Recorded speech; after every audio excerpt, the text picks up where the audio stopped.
folks, welcome to Economic Observations. My name is Chris. Today is Friday night. It is the 27th of August, and thank you so much for watching. Today's video is sponsored by the Tanzania School Foundation, a nonprofit near and dear to my heart.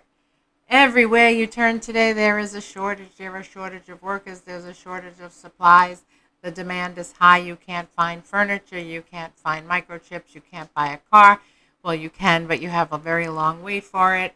There are nurses shortages, school bus shortages, teacher shortages, and just about every employee out there seems to be a shortage.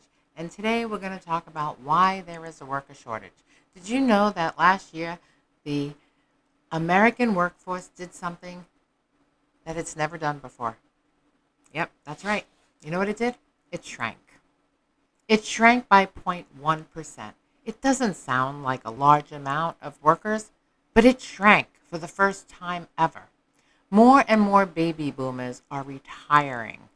They have a headwind with the value of their homes and their 401ks soaring that they felt like after a year at home with the pandemic and maybe working from home, that they didn't have to do this anymore. It made it easier for them to call it quits.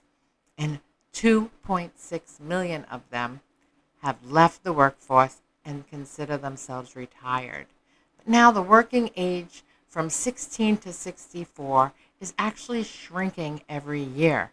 We have a birth deficit, right? So there's not enough people to replace that aging population, and hence the reason why there are shortages of workers. People say, oh, it's just people being lazy and people collecting unemployment and people not wanting to work. Well, that's not necessarily true.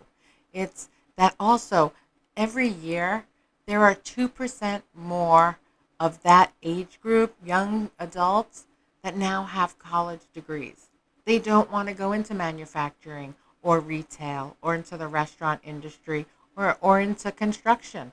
It's just not what they think that, that's not what they went to school for. So a lot of those white collar jobs will be replaced with some young college kids. I was in Boston talking to a lot of people last weekend, and I met quite a lot of MBAs. They just graduated. One was from Duke, one was from Wharton, one was from Harvard. I was talking to them. I said, oh, what are you doing? And some are in the pharmaceutical industry, or some are in technology, some were in banking, some were in consulting. But they all had jobs, and they were moving to Boston. And I was talking with them. So a lot of white-collar jobs are being replaced with these new college graduates. There is a shrinking worker population, basically, right? The people who are the truck drivers, the people who are the school bus drivers, a lot of those people were older. They said, enough, I'm done, I'm not going back to this. They're concerned about the virus, the kids aren't wearing masks, whatever it may be. You have the Delta variant raging, and it's a problem. But it is not necessarily that people don't want to work. Like I said yesterday, you're putting a square peg into a round hole. And a lot of older Americans, maybe, their houses are paid for or they don't have a lot of debt. And they just said, I'm done. I'm done. I understand that 100%. I was done a long time ago, really. But I was fortunate enough that I was able to, and I live a very frugal lifestyle. And I am not really a consumer of any kind. I just buy what I need. And my life is quite content, actually. I am busy with my own stuff. And as long as you have something to occupy your time, it's not necessarily about how much money that you earn. It's about how you spend what you have. I was also talking to another fella today. He told me he was 53. He had a hip replaced 3 months ago. He is a roofer. He said he had to come back to his job and climb that ladder with hundreds of pounds on his shoulder with a brand new hip, which he screwed up a little bit. It's going to take him longer to heal.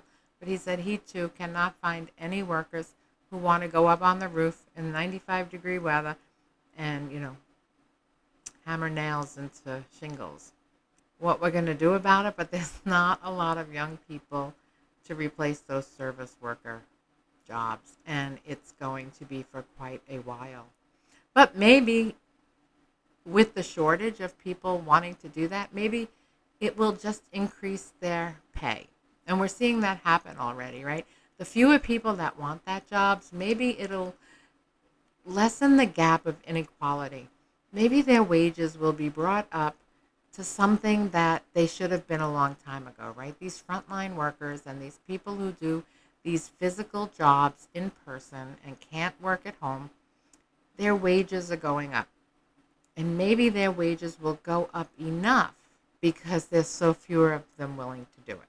Anyway, it's really interesting. Another shortage that I'm going to mention tonight is passports. I sent my passport away in mid-May, hoping to get it by August.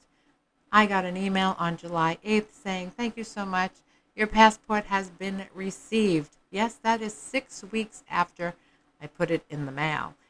In the email, it said, please allow 12 to 18 weeks for processing and another 6 weeks for delivery. So I guess the federal government is having a hard time finding workers to come into the office to process passports. My passport expires in February, and many countries require that you have 6 months left on your passport when you enter the country. I wanted my passport just in case I needed to go to Tanzania. And in August, it would have been 6 months, so I wouldn't have been able to go on my old passport. But yeah, it's taking like practically, I don't know, I anticipate getting it in November, 6 months. So if you're planning a trip and you need a passport and your passport's about to expire, put it in the mail and hope for the best. That's all I can say. I am startled that it's taking this long. Also, another government agency, the SBA. I applied for an EIDL grant and a loan in May, and I am still waiting, and it is 3 months later. When a business files for a loan, they need the money now. They don't need the money 4 months from now. I don't know what the heck the SBA and the government are doing about this, but it is a real problem. Thousands of businesses are closing, waiting for these low-interest loans. It is absurd, and they're getting rejection letters that shouldn't be, and they're getting required to send more information when they already sent that information. Just a disaster. These programs are there for these businesses, for any small business. But you'll die waiting for it. It's unbelievable. I understand now what the renters and the landlords are going through trying to get out all of this rental assistance aid. In Massachusetts, I was listening to the radio today, and they said only 10% of the money has been paid out. Just bureaucratic nonsense. Another agency in the United States. My husband is from Canada. He holds a United States green card.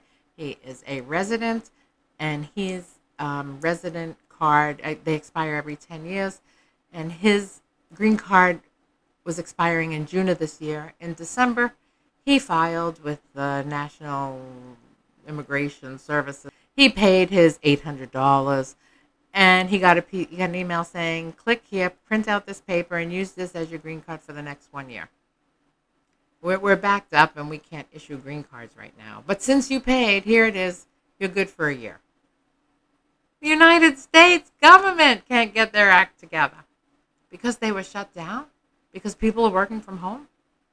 Anyway, that's my experience. Shortages all over the place. Long wait times, not only for cars and furniture and just about everything else, but your passport, a green card, and a government loan.